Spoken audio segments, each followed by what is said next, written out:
Assalamualaikum warahmatullahi wabarakatuh. Puji syukur kehadirat Allah Subhanahu wa Ta'ala, yang mana berkat rahmat serta hidayahnya kita semua bisa berkumpul di sini Senin 22 Juni 2020 untuk melangsungkan seminar proposal. Terima kasih saya sampaikan kepada Bapak dan Ibu dosen selaku Dewan Pembimbing dan Dewan Pembimbing yang telah meluangkan waktunya untuk hadir di seminar proposal saya pada hari ini. Perkenalkan, nama saya Nurul Jamalia, NIM 17384204041, yang akan mempresentasikan proposal penelitian saya dengan judul Pengaruh Model Pembelajaran Numbering Add Together atau NHT terhadap motivasi belajar siswa pada materi konsep MOL kelas 10 di SMA Negeri 5 Tanjung Pinang. Baiklah, jadi di sini saya akan membahas 3 poin penting. Yang pertama adalah bab 1 yaitu pendahuluan, yang kedua adalah bab 2 yaitu peninjauan pustaka, dan yang ketiga adalah bab 3 yaitu metodologi penelitian. Baik, langsung saja kita ke yang pertama yaitu bab 1 yaitu pendahuluan. Di sini kita akan membahas terlebih dahulu yaitu latar belakang. Belajar dapat diartikan sebagai suatu upaya sadar seseorang untuk memperoleh perubahan perilaku secara keseluruhan, baik aspek kognitif, afektif, dan psikomotorik. Di sini terdapat faktor-faktor yang mempengaruhi proses dan hasil belajar siswa, yaitu faktor internal dan faktor eksternal. Seperti yang kita ketahui bersama, bahwasanya faktor internal merupakan faktor yang berasal dari dalam diri siswa, sedangkan faktor eksternal merupakan faktor yang berasal dari luar diri siswa. Nah, adapun salah satu faktor eksternal yang dapat menentukan keberhasilan pembelajaran siswa di sekolah adalah guru dan cara mengajar. Mengapa bisa demikian?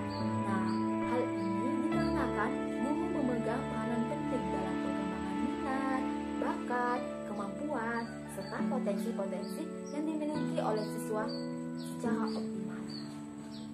Nah, oleh karena itu, sebagai seorang guru, dalam proses mengajarnya, ia harus mampu dan ia harus bisa menciptakan suasana belajar siswa dengan nyaman serta cekapan dalam memilih model pembelajaran. Nah, tujuannya apa sih? Nah, jadi tujuannya supaya siswa termotivasi, bersemangat, serta bersungguh-sungguh dalam mengikuti pembelajaran.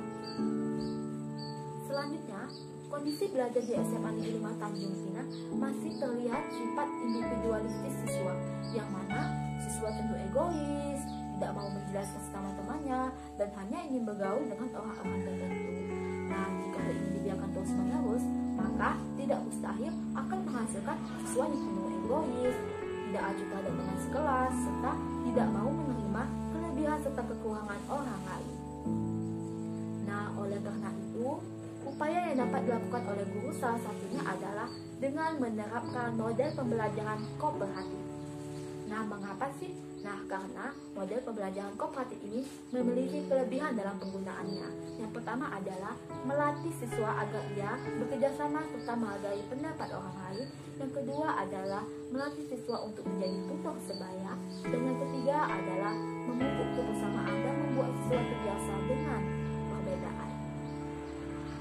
Nah, selanjutnya adapun model pembelajaran kooperatif yang sangat cocok untuk pembelajaran kimia. Salah satunya adalah model pembelajaran kooperatif tipe NHT atau Numbering Add Together. Nah, mengapa sih dengan model ini? Nah, karena model ini menuntut siswa untuk menyelidiki serta menemukan konsep yang mana sehingga nanti kesan yang didapat siswa akan tersimpan lebih lama dalam benak siswa. Selanjutnya kita masuk ke rumusan masalah.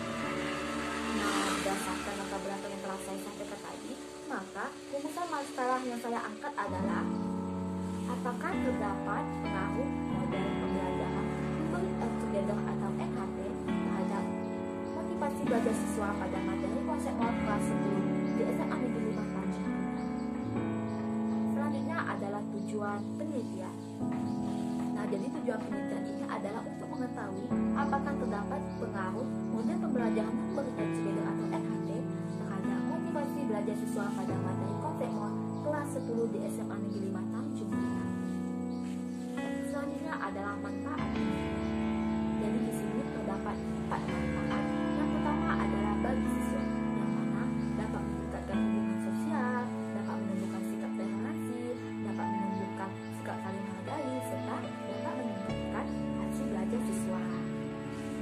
kedua adalah bagi guru, yang mana diharapkan dapat menjadi penyumbang baik dalam alternatif pemilihan model pembelajaran. Yang ketiga adalah bagi sekolah, yang mana diharapkan dapat menjadi penyumbang dalam melakukan perbaikan serta peningkatan mutu pendidikan.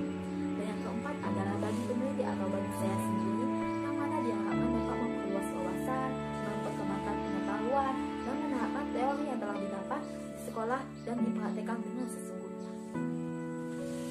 Baik, selanjutnya kita akan membahas bab 2, yaitu tinjauan pustaka. Yang pertama kita akan membahas landasan teori.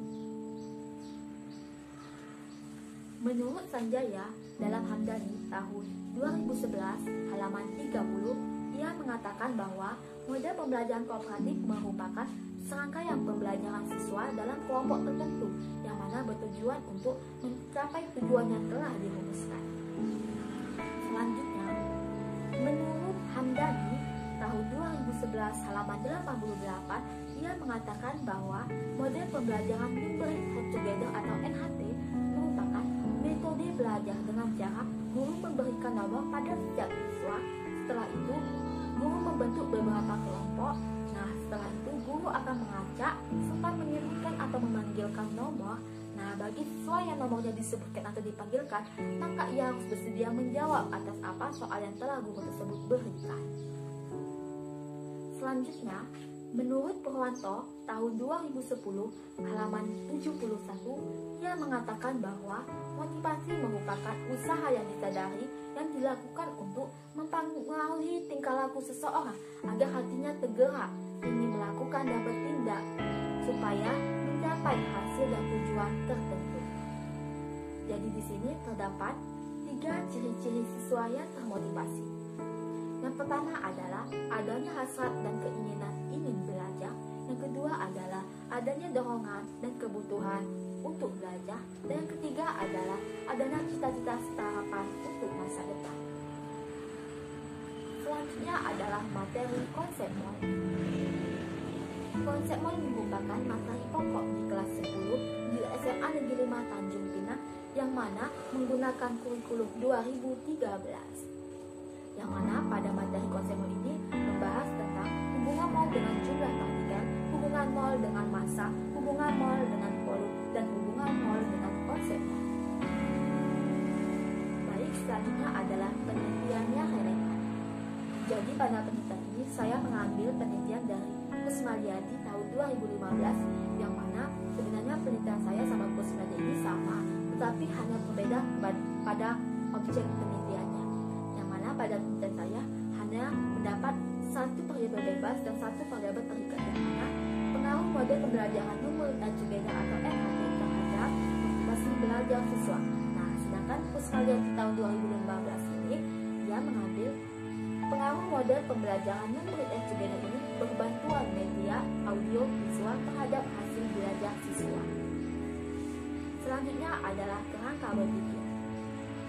Nah, jadi di sini ditemukanlah masalah-masalah yang terdapat di SMA Negeri 5 Tanjung Pinang. Yang pertama, siswa cenderung egois, tidak mau menjelaskan sesama temannya, siswa enggan membentuk kelompok secara heterogen, dan siswa tidak bersemangat dalam belajar.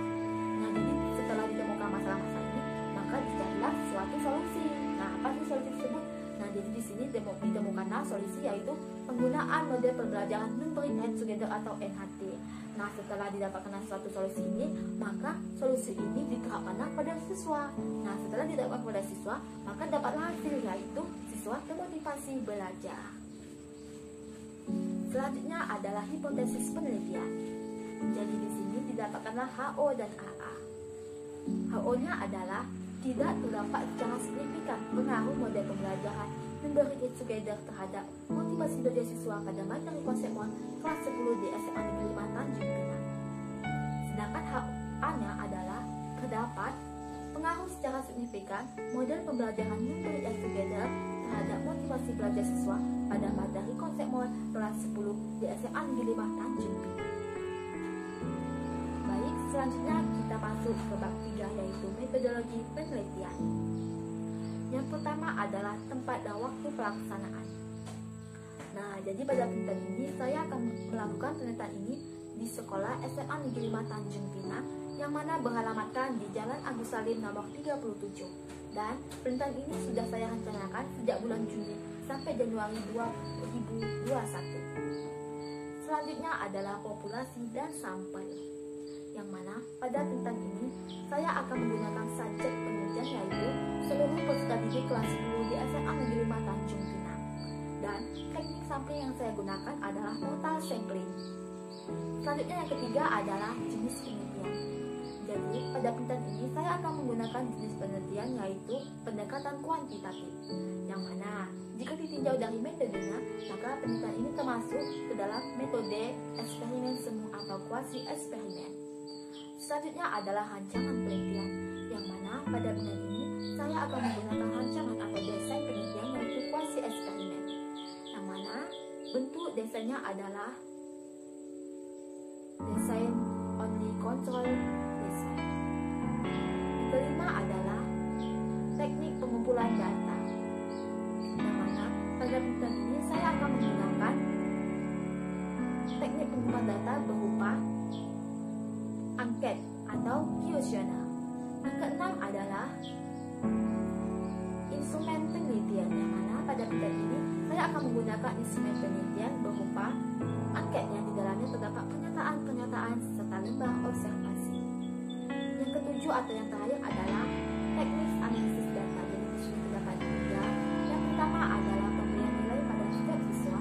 Yang kedua adalah perhitungan nilai rata-rata tingkat motivasi siswa. Dan yang ketiga adalah uji prasyarat analis.